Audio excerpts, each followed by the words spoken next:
"Do you want to marry me?" he tested, and the words fell between them like a blade, cutting through silence, sharp, sudden and impossible to ignore, as the wind rolled down the hills and bent the tall grass around their feet, and she felt her breath leave her chest, because she knew he did not ask lightly. He never did anything lightly, not with his flock, not with his land, and certainly not with her as he stood there, a shepherd shaped by sun and solitude, rough hands, steady eyes, voice lowered to a whisper, when he followed with, "I want your yes and only that," and the truth of it hit her harder than any shout ever could, because this man did not beg, did not promise riches, did not dress his want in pretty lies. He asked for consent, not possession. And she had spent her whole life being told what she would do, who she would belong to, and when, as if her future were a gate, others could open without her permission, and yet here he was, giving her the key and asking if she would choose him willingly. As the sheep shifted behind him, bells clinking soft like distant echoes, and memories flooded her mind of arriving in this valley months ago, with dust on her shoes and grief in her chest, believing she would stay only long enough to heal before moving on, believing men like him only existed in stories told by firelight.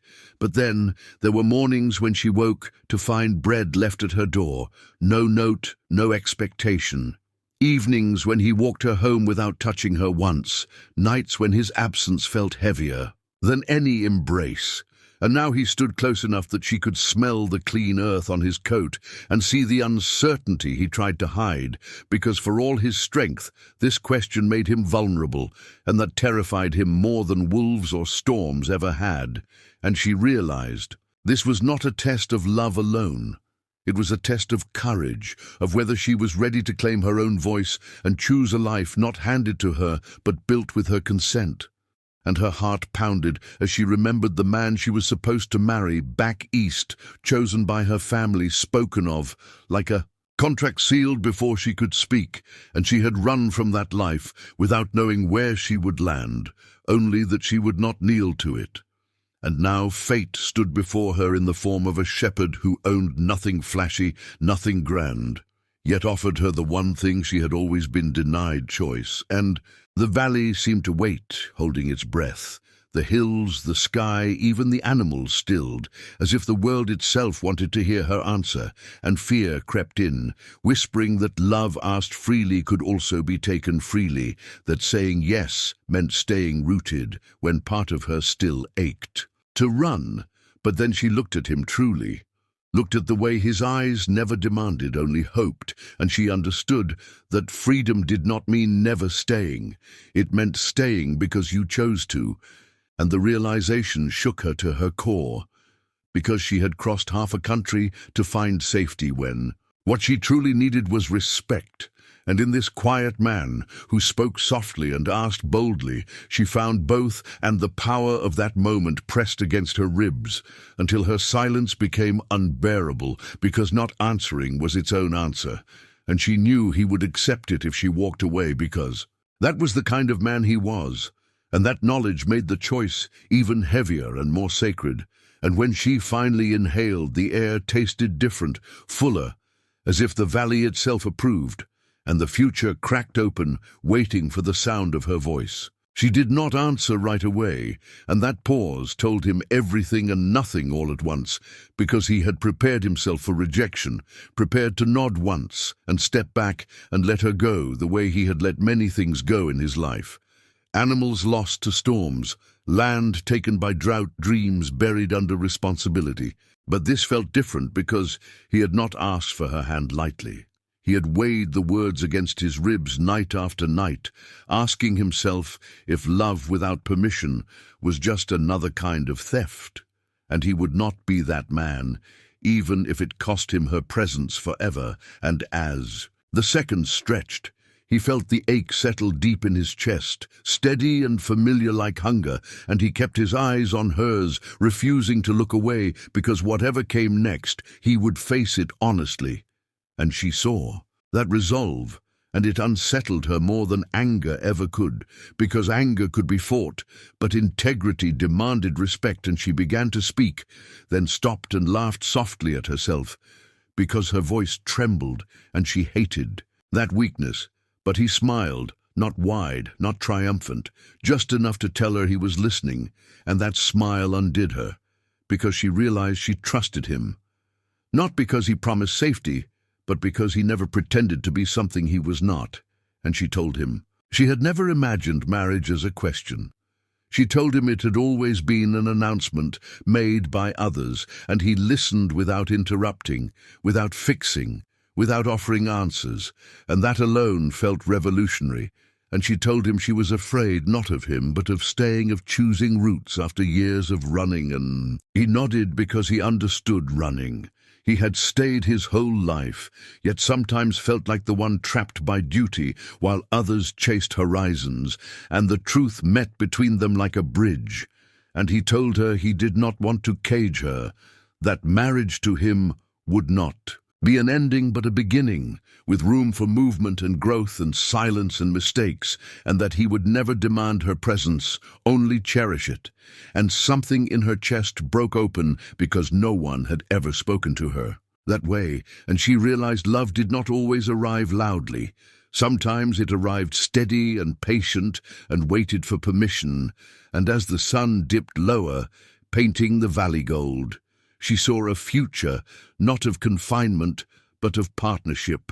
Mornings, shared work, divided laughter, earned, and the thought frightened her because it felt real, and she admitted she did not know how to be a wife, and he surprised her by saying neither did he know how to be a husband, and that they could learn together if she wished. And the simplicity of that offer stripped away the fear, until what remained was desire not just for him, but for the life he proposed, a life chosen and built together, and the bells behind them rang again as sheep moved downhill, and time seemed to push forward, urging her toward decision. And she finally asked him what would happen if she said no, and his answer sealed her heart. Because, he said then, I will walk you home and wish you well and mean it, and she believed him, and that belief was everything, because love that survives rejection is love that deserves acceptance. And the words rose in her throat heavy and certain. And when she spoke, in them they felt like truth, not surrender, and the valley seemed to exhale as if it had been waiting all along. Yes, she said softly, and the word did not echo, but it landed and rooted itself between them, and his breath hitched for the first time since she had known him, because he had imagined this moment in every possible ending except the one where it actually happened. And he did not touch her right away because he wanted the yes to stand on its own, unclouded by hands or hunger. And when he finally stepped closer, it was slow, deliberate, as if asking again without words, and she closed the distance herself because choice meant movement. And when his hands came to rest at her waist, they were warm and steady and reverent, and she felt seen, not claimed. And the intimacy of that moment surpassed anything she had known, because it was built on permission, and the future surged forward in her mind, not as a script, but as an open field. And they spoke then of practical things, of where they would live, how she would keep her own work, how she could leave if ever she wished, and return if she wanted. And he agreed to every boundary without hesitation, and each agreement tightened the bond between them, because love strengthened by respect does not weaken, it deepens it. And when they finally walked back toward the village side by side, the world looked unchanged, yet entirely different, because now there was a shared horizon, and whispers followed them, not unkind, but curious, because people noticed when two solitary lives chose each other, and she felt no urge to hide, because this choice was hers, and days turned into weeks, and planning began not as spectacle, but as conversation. Evenings by the fire, mornings with sheep, laughter woven through work, and she learned the rhythm of the land, while he learned the sound of her voice in joy and anger and doubt, and they argued sometimes, not violently, not cruelly, but honestly. And every disagreement ended with the same question, "Are you still choosing me?" And the answer remained yes. And when the day came to stand before others and speak those vows, she did not feel owned. She felt witnessed, and he did not feel entitled. He felt grateful, and the simplicity of their union became its strength, because it was built not on fear or expectation, but on consent, renewed daily. And even when hardship came, as it always does when storms thinned the flock and sickness stole sleep, they faced it together, and she never once felt trapped, and he never once felt alone, and the question he had whispered that day became a promise they lived by, because marriage was not a single yes spoken. Once it was 1,000 yeses spoken quietly every morning and every night. And sometimes, when the valley was still and the stars hung low, she would remember the girl who ran and smiled, because she had not stopped being free. She had simply chosen where to stand. Years later, when someone asked her why she stayed, why she chose a life so simple, she answered with the truth that startled them, because she said, "I was asked, not taken." And the power of that choice had shaped every day since, because the shepherd never stopped testing her consent, never assumed it permanent, never treated love as owed. And that was why it endured. And when their children asked how they met, she told them about a hill and a question, and a man brave enough to risk rejection rather than steal a future. And the lesson lived on in the way they were raised, with voices, valued choices honored, and love offered, not forced. And sometimes she would watch him from a distance as he stood among the sheep, older, now weathered, still gentle, and she would remember the moment he whispered, "I want your yes," and how that sentence had changed her life, not because it led to marriage, but because it gave her agency, and in that gift she found devotion. And if love is measured not by passion alone, but by respect maintained, then theirs was a rare thing, and it began not with a command, but with a question.